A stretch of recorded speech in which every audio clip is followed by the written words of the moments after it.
Hi, Lauren Risley here. Wanted to check in with everyone and answer some questions. We get questions all the time from people, and this week wanted to talk about people ask, what can I do to prepare my house for sale? So they're considering selling their home and want to know, what can I do to prepare for that? And it's a great question. So, it's kind of a three-part answer. The way that you live in your house is much different than the way that you should sell your home. And so first and foremost, we recommend decluttering. So with that is taking down all of the photos on the walls, taking down any kind of accessories or collectibles that you've gotten over the years. Buyers like to come into a home, they like it to be very simplistic. They like to imagine their belongings, their possessions in the house. And if you have too many things on the wall or too much clutter, it's very hard for them to imagine their things in that home. So decluttering is probably the number one most important thing. What I tell my sellers is, if you haven't touched it in 6 months, box it up and put it in storage. The second thing that we recommend is curb appeal.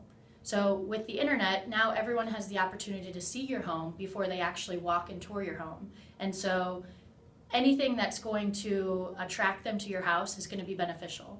So with curb appeal, we look at manicured lawns. So you always want to have your lawn manicured. De-weeding, if there's weeds everywhere, you want to get out there and pull all those weeds. And then add some color to the yard. So plant flowers.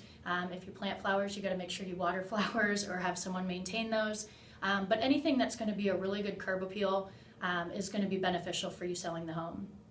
And then lastly, we recommend that you don't go in and put a ton of money into the house, because we're not positive that you're going to be able to get that money back. So if there's specific projects you're thinking of, talk to your realtor first and make sure you're going to get your money back on those. One thing that we always recommend, and you will get your money back, is paint the house. And paint the house a neutral color. And so if you have a lime green kid's bedroom, maybe paint that a neutral color. If you thought at one point having an accent wall of maroon or blue or yellow was nice, and it probably is, it may not be for someone else. And so the color we recommend is what people call a grayish. It's a mix between beige and gray. And so we find that a lot of people either have a color palette of browns and tans, or they have a color palette of gray. And so a new color, if you go to Home Depot or Lowe's and ask them for a grayish, is going to be the most appropriate color. It's going to, most people are going to like that color, and they're going to be able to see themselves in that home. So again, declutter, curb appeal, and if the house has nicks or scrapes on the wall, if there's some imperfections, we would recommend going ahead and painting the interior of the home a neutral color. That is our question for the week. If anyone has any questions specifically that you'd like us to talk about, you can email me at lauren.mayerrealty@gmail.com. Thanks so much and have a great week.